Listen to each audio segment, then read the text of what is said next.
हमारे वित्त मंत्री जी ने 9वां बजट लगातार पेश किया है जी। हमको गर्व है जी। देश की महिला वित्त मंत्री पर, जिन्होंने देश को आगे बढ़ाने वाला बजट दिया है।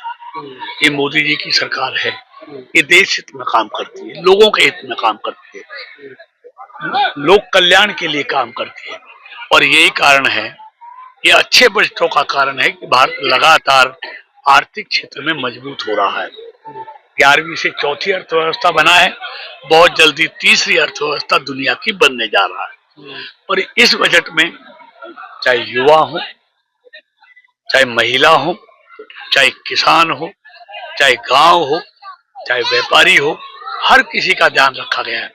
यानी कि ये बजट 2047 के विकसित भारत के लिए बजट है, देश को आगे बढ़ाने वाला बजट है, देश को आर्थिक तौर पे मजबूत करने वाला बजट है।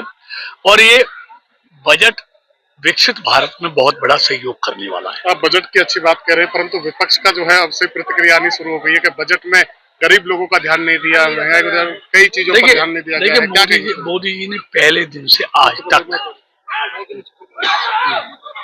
कहा था, मेरी सरकार इस देश के गरीबों को समर्पित सरकार है। और मोदी सरकार की हर योजना में आपको गरीब दिखाई देगा, उसके कल्याण का काम दिखाई देगा। और इसलिए तो लगातार 3 बार से उन गरीबों का आशीर्वाद मोदी जी को मिल रहा है, गरीबों की दुआएं मोदी जी को मिल रही हैं, इसलिए लगातार जीत रहे हैं। विपक्ष तो हताश है, निराश है, क्यों कहने के लिए कुछ है नहीं। हर चीज पर कुछ ना कुछ, कभी ईवीएम में गड़बड़ बताते हैं, कभी चुनाव आयोग में गड़बड़ बताते हैं, कभी शाही में गड़बड़ बताते हैं, तो इसलिए उन पर कहने के लिए कुछ नहीं है। इससे अच्छा बजट देश हित में, लोगों के हित में कोई दूसरा हो नहीं सकता। एसवाईएल को लेकर भी भूपेंद्र सिंह हुड्डा ने निशाना साधा, कहा है कि जब पहले ही जो ये फैसला आ चुका था कोर्ट की तरफ से 2002 में, तो उसके बाद केंद्र सरकार का काम था और पंजाब सरकार से मिलकर बात करें, परंतु इसमें जो बैठक की गई है मुख्यमंत्री तरफ से, वो निराधार बैठक है, उसका कोई मतलब नहीं है। देखिए, इनको कहने के लिए कुछ नहीं है, सिर्फ तोहमत लगाते हैं। जब केंद्र में, पंजाब में और यहाँ हरियाणा में, तीनों जगह कांग्रेस की सरकार थी, तब तो इन्होंने कुछ कहा नहीं।